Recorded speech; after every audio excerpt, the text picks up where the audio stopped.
En estas Navidades recibimos uno de los regalos más esperados, más por mí que por los niños. Un cuento. El sacerdote de los ropajes sucios. Me encanta leer estos cuentos a los niños. Y trata de un joven sacerdote que es invitado por primera vez a predicar su primer sermón ante el rey y la corte. De viaje hacia el palacio, empieza a llover como nunca antes. Él cae de su caballo y cae en pleno charco de fango, dejando sus ropajes hechos un desastre. Él piensa, bueno, lo entenderán, acudió al palacio, ¿verdad? Y cuando se presenta delante del rey, obviamente no puede predicar su sermón en esas condiciones. Le dan el plazo de una semana. Durante una semana él se compromete a volver limpio y predicar su sermón. Intenta a sí mismo limpiarse. Dice, esto no se va, mis ropas han quedado hechas un desastre. Tengo que buscar un experto. Así que buscó el mejor de los expertos en el pueblo, un tintorero. A ver si puede arreglármelos. Vuelve al siguiente día, lo veo muy difícil, pero lo intentaré. Al siguiente día vuelve y dice, lo siento mucho, tus ropas están hechas un desastre, no tienen solución. Ya no sabía qué hacer y escucha que un príncipe puede darle algún tipo de solución. Acude a ese palacio, habla con el príncipe empatiza con él, lo entiende y dice, el día que te han señalado tú ves a predicar, que ese día yo te daré la solución. Jonatán pues dice, bien, pues no tengo otra opción. Así que emprende su camino dicho día, entra en palacio, empieza a escuchar los rumores de la gente, otra vez con esas ropas sucias, y aparece el mago llamado Malus, que empieza a acusarle y diciéndole, ¿cómo te atreves a presentarte ante el rey así? Él avergonzado no sabe ni dónde mirar. Pero entonces sucede lo que nadie podía imaginar. Se abre la puerta del castillo. Empiezan a escuchar los pasos de alguien dirigiéndose hacia el trono. ¿Quién es? ¿Quién es ese que viene? ¿Viene con unas ropas pobres? Es el príncipe. ¿Cómo puede ser el príncipe aquí con esas ropas? Y en sus brazos, aguantando un regalo. Se acerca hacia Jonatán y le dice a Jonatán, entrégame tus ropajes sucios. Jonatán se los entrega. Él se los pone. Ahora abre este regalo. Jonatán empieza a abrir un regalo, como todos hemos abierto regalos estos días, ¿verdad? Abre el regalo. No puede ser. Son tus ropas. Póntelas y predica tu sermón. Jonatán se las pone, predica su sermón y el rey le escucha complacido. El domingo anterior estuvimos meditando sobre la bienaventuranza. Bienaventurados los de limpio corazón, porque ellos verán a Dios. Sin lugar a dudas, la limpieza del corazón tiene mucho que ver con el tema que hoy vamos a tratar, la reconciliación. ¿Por qué? Porque el corazón no está limpio porque está sucio de nuestros pecados, ¿verdad? El pecado es el principal problema que tenemos, porque el pecado es siempre, sea tu pecado pequeñito o tu pecado muy grande, siempre el pecado es una ofensa contra el Dios 3 veces santo. Por lo tanto, nuestra relación con Dios se ha roto por causa de ese pecado. Por lo tanto, si ese es el principal problema del ser humano, debiera ser la principal búsqueda del ser humano en esta vida, reconciliarse con Dios.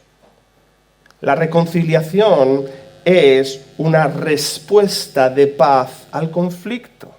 Todos tenemos numerosos conflictos a lo largo de nuestra vida, todos vemos conflictos diariamente, solo hace falta coger el coche y escuchar cosas, ¿no?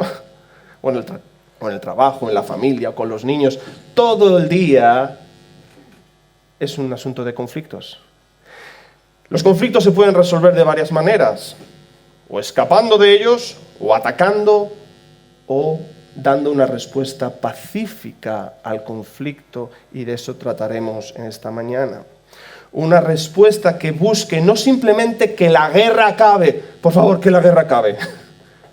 No, sino que vayamos más allá, que la paz se restituya, que las relaciones se restablezcan, que vuelva a haber amor, que vuelva a haber buena relación, que vuelva a haber respeto entre las dos partes. Siempre existe un ofensor que debe confesar y restituir, y existe un ofendido que debe perdonar y no tomar en cuenta una vez haya perdonado. Dicen los consejeros bíblicos que existen 3 dimensiones de la paz de forma principal. La principal de ellas es la vertical, el estar en paz con Dios. Luego tenemos la horizontal, estar en paz con nuestros semejantes, con el prójimo. Y luego tenemos esa paz interior, ¿verdad? Una paz interior que no es autocreada, sino que es dada en base a esa relación horizontal, vertical con Dios primeramente. En este mundo constantemente vemos personas expertas que intentan crear una supuesta paz entre los demás. Gente muy preocupada por quedar bien con los otros, ¿sí? No quiero tener problemas con nadie.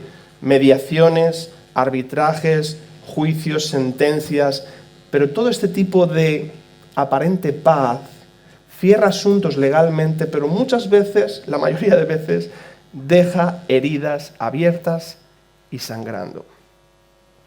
Otros no tienen ningún interés por realmente estar en paz con los demás. Para ellos la paz es esa paz abstracta, mística, interior. Es mi paz, que realmente es mi comodidad, mi bienestar. Eso no es la paz que enseña la palabra. Y en tercer lugar está aquellos que han sido iluminados por el Evangelio y se dan cuenta de que tienen un serio problema con Dios, que deben buscar en primer lugar reconciliarse con Dios para aprender a reconciliarse y vivir en paz con sus semejantes, y para experimentar una paz que el mundo no da y el mundo no puede quitar. Es la paz de Dios. Seas de esos que les gusta fabricar una paz falsa, o aquellos que van en búsqueda de su propia paz interior por medios ilegítimos, debes saber que la verdadera paz surge únicamente del Dios de paz. Él es la fuente permanente, inmutable y eterna de la verdadera paz. Y es ahí donde debemos acudir. En esta mañana estaremos meditando en el capítulo 5 de 2 de Corintios, del versículo 16 al 21, y vamos a ver 2 aspectos principales. En primer lugar, que la reconciliación con Dios, que es con quien el ser humano tiene su principal problema, únicamente se puede obtener mediante la obra mediadora de Cristo Jesús en la cruz del Calvario. Hay que ir a la cruz. Si quieres estar en paz con Dios, tienes que ir a la cruz. Y en segundo lugar, que aquellos que hemos sido reconciliados con Dios, inmediatamente nos convertimos en embajadores y agentes de la reconciliación de los hombres con Dios. Vamos a leer este pasaje. 2 de Corintios, capítulo 5, del 16 al 21. De manera que nosotros de aquí en adelante a nadie conocemos según la carne, y aun si a Cristo conocimos según la carne, ya no lo conocemos así. De modo que si alguno está en Cristo, nueva criatura es. Las cosas viejas pasaron, todas son hechas nuevas. Y todo esto proviene de Dios, quien nos reconcilió consigo mismo por Cristo y nos dio el ministerio de la reconciliación. Que Dios estaba en Cristo, reconciliando consigo al mundo, no tomándoles en cuenta a los hombres sus pecados, y nos encargó a nosotros el ministerio de la reconciliación. Que Dios estaba en Cristo. Lo he repetido esto, ¿no? Así que somos embajadores en nombre de Cristo, como si Dios rogase por medio de nosotros. Os rogamos en nombre de Cristo, reconciliaos con Dios. Al que no conoció pecado, por nosotros lo hizo pecado, para que nosotros fuésemos hechos justicia de Dios en él. Amén. Vamos a poner este tiempo en las manos de nuestro Dios. Vamos a hablar con Dios. Padre Santo, gracias. Gracias porque te podemos llamar Padre, por la obra perfecta, consumada, todo suficiente del Señor Jesucristo en la cruz en nuestro favor. Y gracias, Señor, porque tú has quitado nuestras ropas sucias y nos has vestido con ropas reales, con ropas de gala, las ropas del Señor Jesucristo. Y hemos recibido tu bendición, y hemos recibido tu Espíritu, y ahora somos tus hijos, Señor. Pero, Señor, no queremos que esto sea algo exclusivo para nosotros. Sabemos que aquí hay muchas personas que aún están en enemistad contra ti, Señor. Sabemos que hay muchas personas aquí entre nosotros, niños, jóvenes, adultos, ancianos, que viven en rebeldía contra ti, Señor. Y es el principal de sus problemas y es la principal necesidad de sus vidas. Te rogamos, Señor, que tu Espíritu are el corazón de cada uno de ellos y tu palabra como buena semilla dé fruto en sus corazones. Que tú produzcas, Señor, sobrenaturalmente arrepentimiento y fe en la perfecta obra, en la maravillosa obra del Señor Jesús en la cruz. Oh Señor, bendícenos con tu presencia y glorifícate levantando de los huesos secos un ejército para tu gloria. Es en tu nombre que te lo pedimos. Amén. Una noche un fariseo llamado Nicodemo fue en búsqueda de Jesús. Se acercó a él y le dijo: Maestro, sabemos que vienes de Dios, porque no vendrías de Dios si no hicieras las cosas que haces. Ahí había muchos errores cristológicos, ¿verdad? Pero Jesús no se puso a hacer ningún debate doctrinal con él. Jesús es el médico de almas y vio cuál era el problema de su corazón. Rápidamente diagnosticó y rápidamente aplicó la medicina al corazón. Nicodemo, te es necesario nacer de nuevo. Nicodemo había nacido una vez, como la mayoría de seres humanos, ¿no? Solo nacemos una vez en la carne. Y ese primer nacimiento le hacía heredero de la herencia que recibimos de Adán, una herencia caída, una naturaleza caída. Le sumaba a ese grupo de esclavos del pecado. Les unía al mismo destino eterno de los que son llamados los hijos de ira en la palabra. Por tanto, la solución para Nicodemo no era pasar de ser un devoto judío, un judío muy celoso de las normas y de las leyes, a ser un cristiano muy celoso de las normas cristianas. Caminar como Jesús, vestir como Jesús, comer como Jesús, hablar como Jesús, buscar una buena iglesia evangélica donde reunirme, hacerme miembro, cantar con intensidad los domingos, dar mis diezmos, decir aleluya, amén. No era eso lo que necesitaba Nicodemo. Nicodemo necesitaba principalmente, primariamente, esencialmente, nacer de nuevo. Necesitaba un cambio radical, un cambio de corazón, no un cambio superficial, no un cambio conductual. No se trata de poner cera y sacarle brillo a una manzana podrida. Hay que sacar el gusano, ¿verdad? Y de eso trata los primeros 2 versículos de esta mañana. De manera que nosotros de aquí en adelante, versículo 16, a nadie conocemos según la carne, y aun si a Cristo conocimos según la carne, ya no lo conocemos así. De modo que si alguno está en Cristo, nueva criatura es, las cosas viejas pasaron, he aquí todas son hechas nuevas. En los versículos anteriores, Pablo deja claro a los corintios que la muerte de Cristo en la cruz fue sustitutoria y representativa. Así como Adán pecó, Adán cayó y todos sus descendientes caímos con él, así Cristo murió, Cristo resucitó y toda su iglesia se levanta con él. Es el mismo concepto de sustitución, de representación federal. Así que estar en Cristo implica estar unidos en su muerte y resurrección, disfrutando una nueva vida. Por lo tanto, la dinámica real del cambio, los cambios verdaderos en las vidas, a nivel práctico, aquello que vemos con nuestros ojos, no son auténticos, si no son producidos posteriormente a un cambio real, auténtico del corazón, a un nuevo nacimiento. Este nuevo nacimiento no es por voluntad humana. Yo no le dije a mis padres qué querían hacer, yo no decidí cuándo tenía que nacer, yo nací. Y yo tampoco le dije a Dios cuándo yo quería nacer de nuevo, yo nací cuando Él quiso. De la misma manera, no es algo artificial, no es religiosidad, es algo sobrenatural. Es Dios el Espíritu Santo obrando en las vidas. Él nos ha hecho renacer por su palabra a una esperanza viva por la resurrección del Señor Jesucristo de entre los muertos.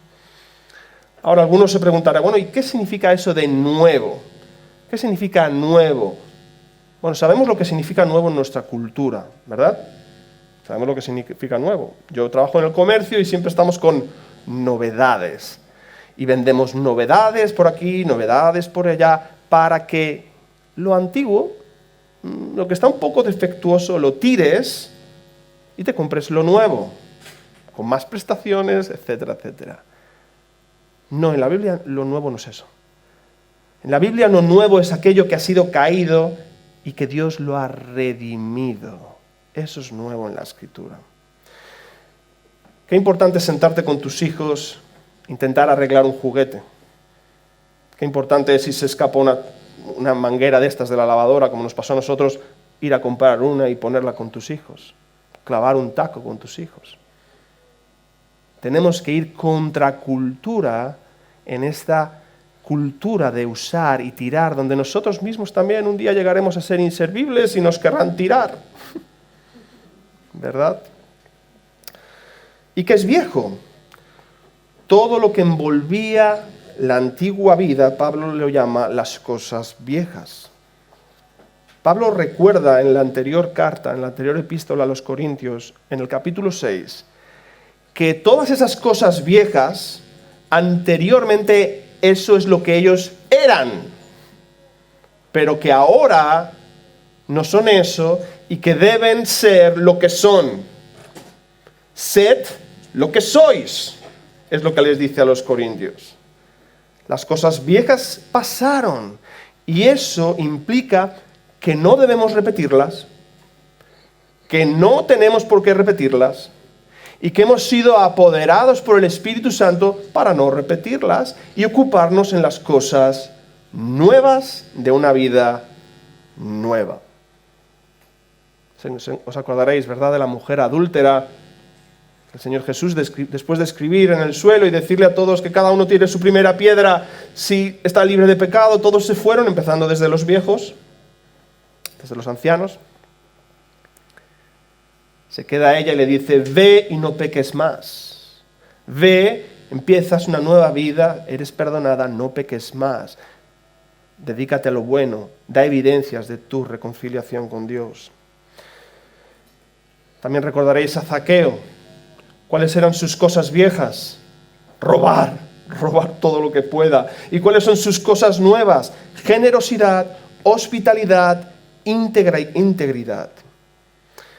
Además, la palabra todas no implica que todo esté acabado, sino que es una obra gradual de Dios el Espíritu Santo en nuestras vidas. Muchos cristianos tienen mucho debate consigo mismos y con la seguridad de su salvación porque ven que aún hay pecado en ellos.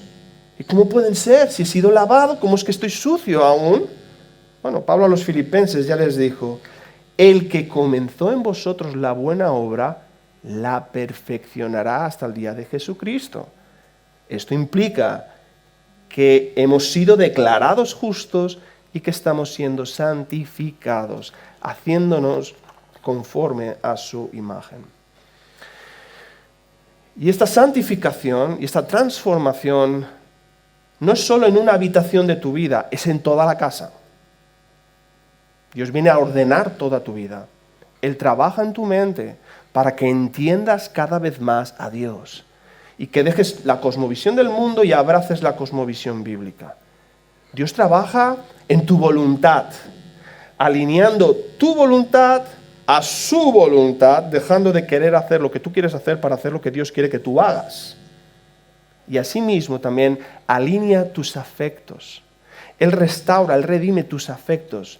Antes amabas cosas que tenías que odiar y ahora empiezas a odiar aquello que antes amabas. Él cambia tus afectos. Y eso es parte de la santificación. Miramos atrás y decimos, ¿y cómo me gustaba esto a mí? ¿Y cómo vestía yo así? ¿Y cómo es que iba yo a esos lugares? Porque Dios está haciendo una obra en ti. Ahora, si estás igual que estuviste, o si estás peor de lo que estabas, pregúntate qué está pasando. Pide ayuda al Señor. La vida cristiana es una vida de cambios. Cuando Dios viene a tu vida es un antes y un después. Un borracho deja el vino y se toma un zumo de papaya. El heavy metal deja de escuchar a CDC, AC/DC, para los que lo conocen así, y se deleita en Vivaldi. Qué hermoso Vivaldi, las 4 estaciones, ¿verdad? Escuchadlo en casa. Los sensuales dejan de exhibir su cuerpo para ser modestos. El intelectual deja de leer tantos libros para leer las vidas. El mirón hace un pacto con sus ojos para mirar lo justo. El mal hablado entona alabanzas. El ansioso calma a otros. El contencioso se vuelve un pacificador. Y el murmurador habla solo la verdad. Pero cuidado, la verdad que edifica. Si alguno está en Cristo, nueva criatura es. Las cosas viejas pasaron. He aquí, todas son hechas nuevas. Amén. Y todo esto, versículo 18, y todo esto que hemos visto, esta novedad de vida, proviene de Dios, quien nos reconcilió consigo mismo por Cristo y nos dio el ministerio de la reconciliación. Reconciliar es quitar o remover aquello que obstaculiza que esas personas se reencuentren. Y aquí tenemos un ofendido y un ofensor. Y tenemos que saber que el nivel de la ofensa depende de a quién estamos ofendiendo. Os pondré algunos ejemplos. No es lo mismo golpear a un perro que golpear a un policía. Lo sé, golpear a un perro está mal, muy mal. Pero no es lo mismo golpear a un perro que golpear a un policía. Va a tener implicaciones diferentes.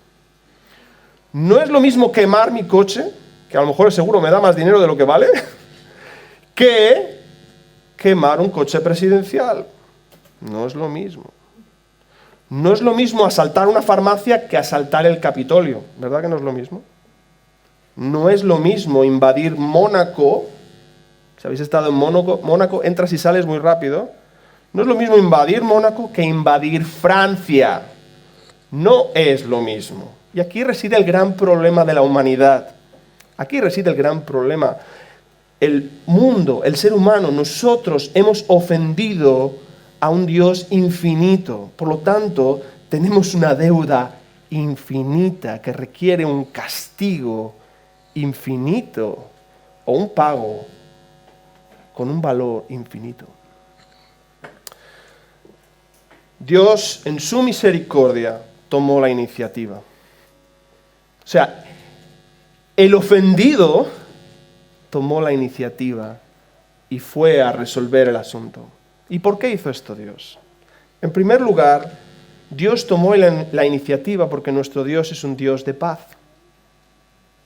Nuestro Dios es un pacificador.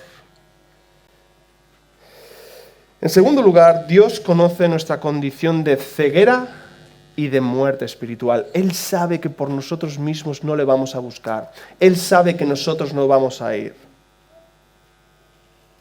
Y toma la iniciativa por nosotros. En tercer lugar, Dios conoce su dignidad. Por lo tanto, la magnitud de la ofensa y por lo tanto Él sabe que solo Dios puede pagar a Dios. Solo Dios podía pagar a Dios. Y asimismo, Dios nos da un ejemplo de cómo resolver los asuntos. Todos conocemos Mateo 18, el proceso de disciplina, o podríamos decir también el proceso de recuperación de la oveja perdida. Es otra forma de decirlo. Por tanto, si tu hermano peca contra ti, ponle una denuncia. Pégale. No, dice ve. ¿Murmura? No, dice ve. Si tu hermano peca contra ti, ve, repréndele, estando tú y él solos. Entonces el Señor es quien toma la iniciativa y va en nuestra búsqueda.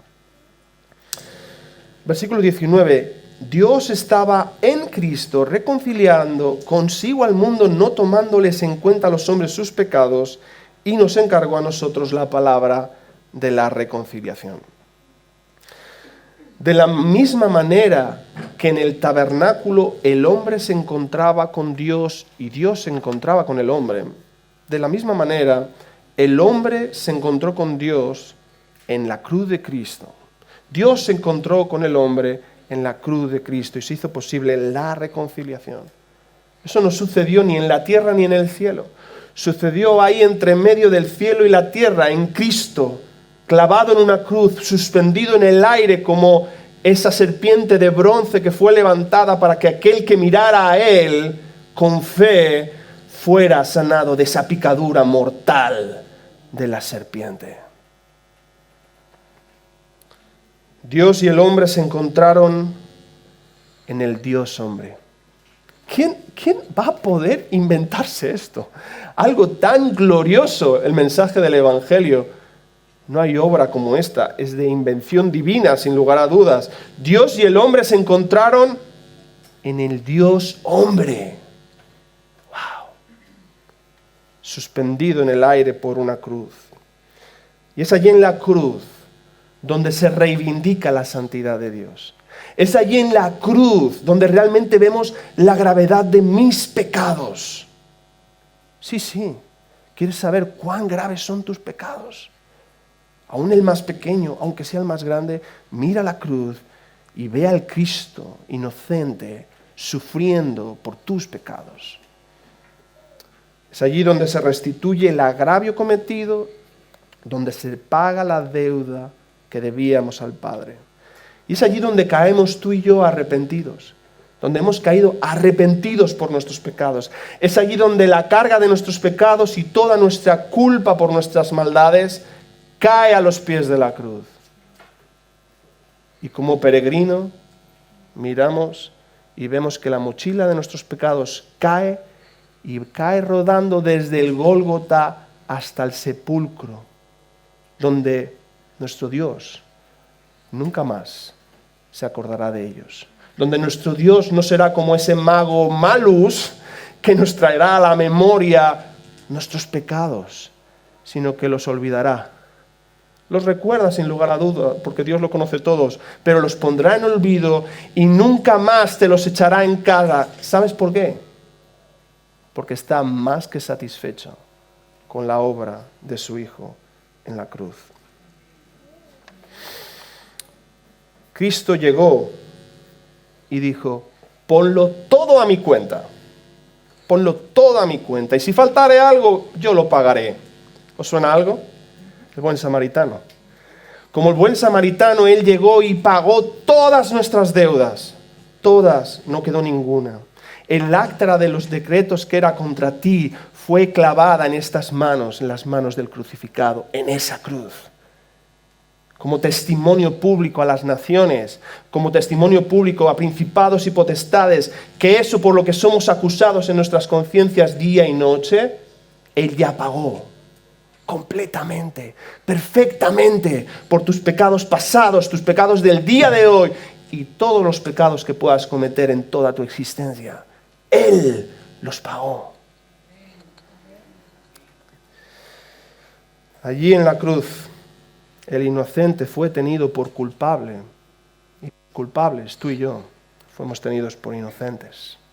Qué glorioso, ¿verdad? Así que, hermanos, ahora somos embajadores en nombre de Cristo, versículo 20. Como si Dios rogase por medio de nosotros, os rogamos en nombre de Cristo, reconciliaos con Dios. Por favor, os rogamos, reconciliaos con Dios. Es el ruego de Dios a través de su iglesia al mundo perdido. La solución de nuestros problemas no está dentro de nosotros, sino fuera de nosotros. Porque el origen de nuestros problemas no estuvo fuera de nosotros, sino dentro de nosotros. Nadie puede tener el problema y la solución en sí mismo. Es la máxima arrogancia. Soy el enfermo y el médico, ¿verdad? Es la máxima arrogancia. Por ello, el Evangelio no es un mensaje de autoayuda, es un mensaje de redención, es un mensaje de resurrección. Nuestro principal llamado es la reconciliación. Es un mensaje hermoso. El cristianismo es un mensaje positivo, podríamos decir. Es un mensaje alegre. Es una buena noticia. No debemos estar con caras de pomas sagras, decimos en catalán. No sé cómo se traduce eso en español. Pero con caras de enfadados. El cristiano es una persona gozosa, alegre, con una buena noticia que compartir al mundo. Hay esperanza. Hay un puente. Hay un túnel. Hay un arca. Lo que queráis, pero hay esperanza para este mundo perdido en Cristo Jesús. Y somos embajadores de esa buena noticia. Cuando alguien tiene que dar una mala noticia a otro, un médico que tiene que diagnosticar, tienes un cáncer terminal, qué desagradable. Pero no es nuestro caso. La primera noticia que damos es una gran noticia, la mala ya la sabemos, vamos todos al infierno y nos la merecemos. Pero Cristo ha muerto en la cruz, dando esperanza de salvación a todo aquel que viene a la cruz de Cristo, pide perdón por sus pecados y cree en Él. Y somos eso, somos embajadores. Y un embajador es un agente diplomático que está en el extranjero, como estamos todos nosotros, ¿verdad? Representando al jefe de Estado, al gobierno, a su rey. Y esto nos da la idea de que estamos aquí en nombre de Cristo y por la causa de Cristo, no para vivir para nosotros mismos, sino para vivir por la causa del Señor Jesucristo.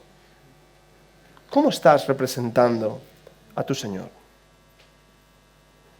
Eres embajador de Cristo en este país extranjero. ¿Cómo estás representando a tu Señor? No se puede servir su causa sin ser como Él. Y no se puede ser como Él sin servir su causa.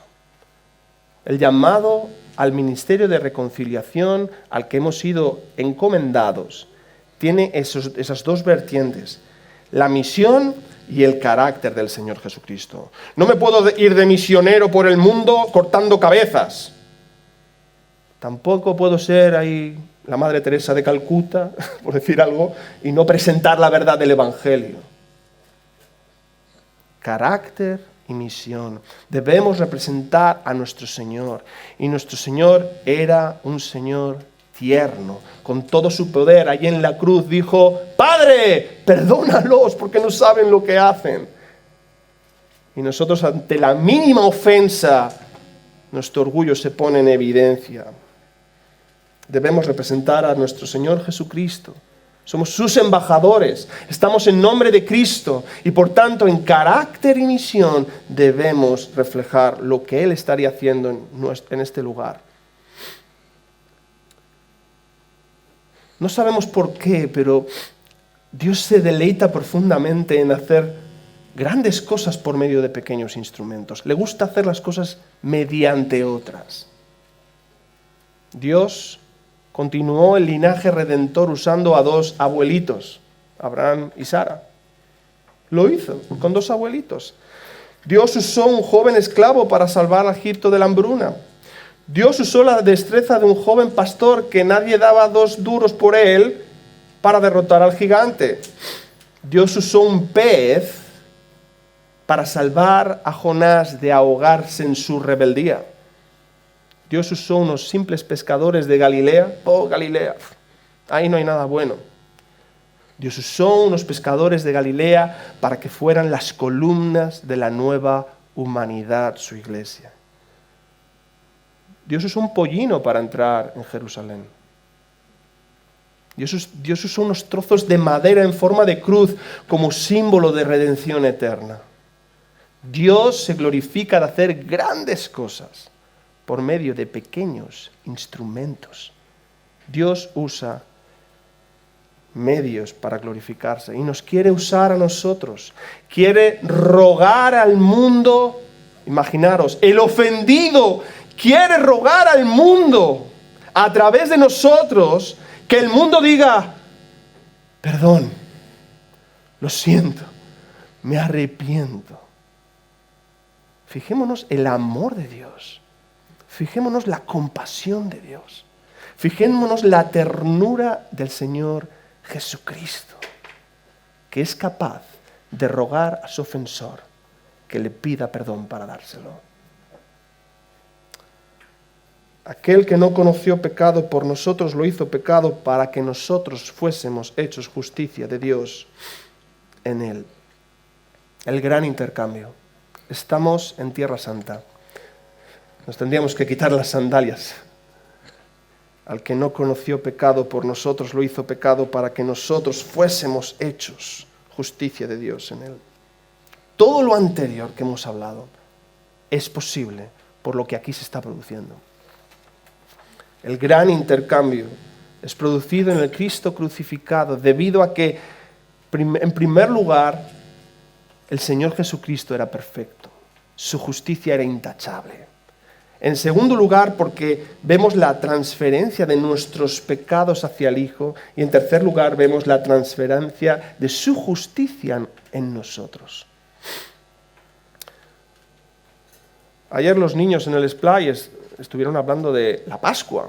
Yo lo escuché, yo estaba por ahí también. Y como sabéis, los patriarcas estuvieron peregrinando en búsqueda del cumplimiento de esa gran promesa dada a Abraham. Una promesa que estaba asociada a un niño que nacería y a una tierra que iban a heredar. José, en la providencia de Dios, después de todo lo que pasó, se convirtió en el segundo de Egipto. Y eso hizo que preservara Dios a su pueblo en tierra de Gosén. Pero después de José, el siguiente faraón se olvidó, ¿verdad? Se olvidó de quién era José. ¿Y qué pasó? Fueron esclavizados. Clamaron al cielo y Dios contestó y entregó un libertador, Moisés, que es tipo, sin lugar a dudas, del Señor Jesucristo. A través de grandes plagas, Faraón se fue endureciendo más y más hasta que llegó la 10ª plaga. El ángel exterminador pasaría y mataría de cada hogar los primeros que habían nacido. Pero Dios dio indicaciones a Moisés que cada familia sacrificara un cordero y con la sangre de ese cordero mojaran los dinteles de la puerta. Y cuando el ángel llegara a esa noche terrible, pasaría de largo. Eso es la Pascua, pasar de largo. Pasar de largo. Hasta se parece, ¿no? Passover, pasar de largo. Según Éxodo 12:5, el animal tendría que ser sin defecto. sin defecto, macho de 1 año. Y la Pascua es esa celebración. La celebración que gracias al sacrificio de un cordero inocente, nosotros nos mantuvimos con vida. Esa inocencia, esa perfección es la que vemos en Jesucristo y la que hace su sacrificio poderoso para perdonar cualquier pecado. Tú dirás, no, mi pecado no. Te equivocas. Cualquier pecado. Dios puede limpiar cualquier pecado.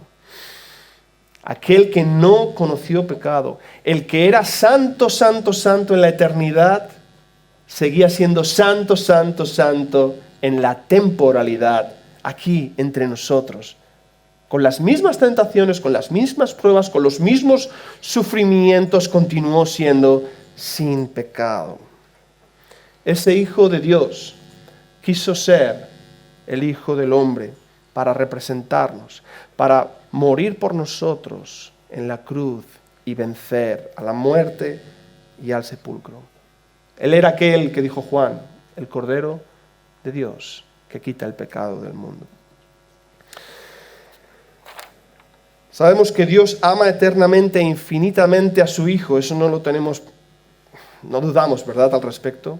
Pero debido a la santidad de Dios, cuando Cristo asumió todos nuestros pecados y fue hecho pecado, Dios reivindicó su santidad y su justicia y no tuvo por inocente al culpable. Toda la ira de Dios fue derramada y fue saciada en el Cristo crucificado, porque Él fue sin pecado, fue hecho pecado por nosotros. Aquellos que habéis leído El niño de pijama de rayas, recordaréis que Bruno es un niño de 8 años de una familia alemana. Su padre es un general nazi que es promocionado y tienen que dejar su confortable casa de Berlín para ir a una zona más rural. La madre le dice claramente, niño, tú no puedes, por favor, salir de este jardín más allá. El niño dejó sus amigos, dejó su colegio, dejó todo. Y se quedó bien aburrido en esa casa con un jardín bien pequeño, así que, como todos los niños, emprendió sus aventuras. Y se encontró con una supuesta granja, con una gran alambrada, y al otro lado de la alambrada vio un niño con la cabeza rapada y una aparente pijama de rayas. Entablan una gran amistad con ese niño que se llama Shmuel. Y al poco de unos días después su madre detecta que Bruno tiene piojos, así que tiene que raparle también la cabeza a ese niño. Poco después ese niño habla con su amigo Shmuel y le dice que hace días que no ve a su padre. Y dice, no, yo te voy a ayudar, amigo, a encontrar a tu papá. Solo déjame uno de esos pijamas de rayas. Así que Shmuel le da un pijama de rayas que tenía extra a su amigo Bruno. Y Bruno se introduce con la cabeza rapada y un pijama de rayas al otro lado de la alambrada. Y ya os podéis imaginar el desenlace. De la misma manera, Cristo también tomó nuestros ropajes y tuvo el destino que nosotros merecíamos. Pero esta anécdota obviamente es imperfecta. Es imperfecta porque en la cruz hubo un cambio de ropajes doble. ¿Sí? Nosotros recibimos las ropas de ese niño y nos fuimos a casa a jugar con nuestra madre, mientras que él, con las ropas del pijama de rayas, fue a la cámara de gas por nosotros. De su cuenta pasan infinidad de méritos a la nuestra y de la nuestra una infinita deuda a cubrir. A nosotros se nos transfiere como propia la justicia del Señor Jesucristo y a Él se le atribuye como propio nuestro pecado. Sí, cualquier pecado que tú pienses que tú has cometido, Cristo lo cargó, Cristo lo sintió y Cristo lo pagó como propio. De esta manera, aquello que Dios más amaba, el deleite de su corazón, su Hijo unigénito, se convirtió en su peor enemigo allí clavado en la cruz. Nuestros pecados fueron transferidos a Cristo, su justicia transferida a nosotros. Nosotros que merecíamos el infierno, recibimos el cielo, y Él, que tan solo merecía la gloria, murió en la cruz, sufrió nuestro propio infierno. ¿Cómo se resume esto? Sublime gracia, ¿verdad? Sublime gracia. Conclusión. La reconciliación con Dios es la necesidad primaria del ser humano, pues la ofensa a Dios es su principal problema. No, tu principal problema no es la hipoteca, no es buscar trabajo. Tu principal problema, si no estás en Cristo, es reconciliarte con Dios. Y al igual que Jacob, recibir unas nuevas vestiduras y por lo tanto recibir la bendición del Padre con las vestiduras de otro. Todo aquel que ha sido beneficiario de esta reconciliación se va a convertir en un embajador en nombre de Cristo en este mundo para llevar esa paz a los hombres, para que hagan las paces con Él.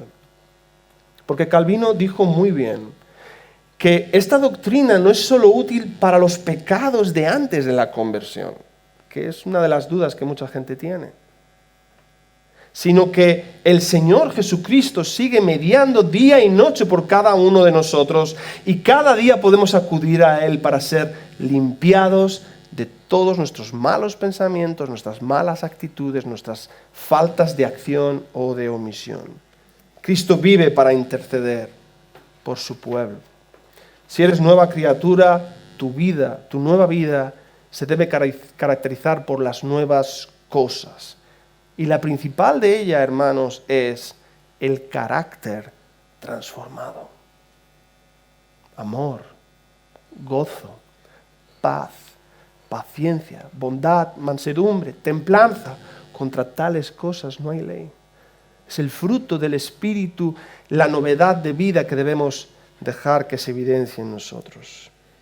Y si estás en paz con Dios, serás un pacificador, buscarás la paz con el prójimo y sentirás una paz única en tu interior. Una paz que el mundo no da y que el mundo nunca te podrá arrebatar. Bienaventurados los pacificadores, porque ellos serán llamados hijos de Dios. Ahora, amigos, si tú estás aquí esta mañana y te das cuenta que no has nacido de nuevo, porque a lo mejor no entiendes ni la mitad de lo que he dicho, piensas que estamos como locos, que estamos diciendo barbaridades, que esto no va contigo, que esto es religiosidad. Si no estás en Cristo, estás fuera de Él, ¿verdad? Si no estás en Cristo, estás fuera de Él. Por lo tanto, no eres nueva criatura. Y por mucho que haya cambiado el numerito final del año, nuestra esperanza no está en el cambio de los números. 2021 va a ser igual que 2020. Tus ansiedades, tus preocupaciones, tus temores, tus debilidades, tus idolatrías, tus deseos y tu destino eterno es el mismo que en 2020 tenías. El mismito. No ha cambiado nada. Nada ha cambiado ni nada cambiará si no te entregas a Cristo. Sin arrepentimiento de tus pecados y sin fe en la perfecta obra del Señor Jesucristo en favor del pecador en la cruz del Calvario, tu destino sigue siendo el mismo. Dios sigue siendo el peor de tus problemas. Su ira sigue siendo la peor de tus amenazas. El infierno sigue siendo el peor de los destinos. Y que ese infierno sea real, eterno y físico, es la peor de tus pesadillas si no estás en Cristo. La peor de tus pesadillas. Que no exista purgatorio, ni segunda oportunidad, es la más grande de tus urgencias. Y que no sepas el tiempo que te resta en esta vida, porque este reloj sigue haciendo clic, cloc, clic, cloc, o el sonido que haga tu reloj. Pero este reloj rueda y el tiempo de tu vida se va a acabar. Y la más grande de tus urgencias es reconciliarte con tu Creador. Y esa es la buena noticia. Cristo crucificado es la mejor de tus noticias. Su obra en la cruz es el único puente de esperanza. Su costado abierto es el mejor escondedero. Su sangre vertida es la mejor de las vacunas. Es la mejor de las medicinas. Su perdón inmerecido es el mayor de los asombros. Como embajador en nombre de Cristo en esta mañana te digo, reconcíliate con Dios. Reconcíliate con Dios. Por el bien de tu alma y para la gloria de tu nombre, reconcíliate con Dios. Vamos a orar.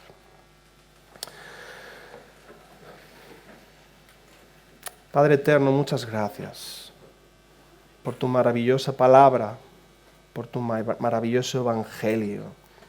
Gracias por habernos salvado. Gracias por habernos redimido. Gracias por habernos perdonado. Gracias por no acordarte más de todas nuestras miserias y no traerlas a la memoria. Gracias, Señor, por habernos justificado. Gracias por habernos reconciliado. Gracias por habernos adoptado, Padre. Somos tus hijos, somos tu pueblo. Pero, Señor, no queremos ser egoístas de tal gracia y de tal bendición. Señor, aquí hay personas y hay personas escuchándonos y hay personas que nos escucharán que están viviendo en rebeldía contra ti, viviendo impíamente, viviendo como si tú no existieras, Padre. Señor, doblega su orgullo, ilumina sus mentes, arrodíllales al pie de la cruz y que vean en el sufrimiento del Cristo crucificado la gravedad de su pecado, la gravedad de su ofensa a tu nombre y la gran noticia, Señor, de que por medio de esa cruz pueden ser reconciliados. Gracias, Señor, por habernos hecho embajadores de tal noticia tan maravillosa, que hay esperanza en Cristo Jesús. Señor, deleítate, que te agrade, Señor, resucitar muertos en esta mañana, levantar de entre el polvo aquellos que mañana y por la eternidad cantarán a tu nombre, oh Altísimo. Bendice a tu pueblo, salvando a pecadores, Señor. Es en el nombre de Jesucristo que te lo pedimos. Amén.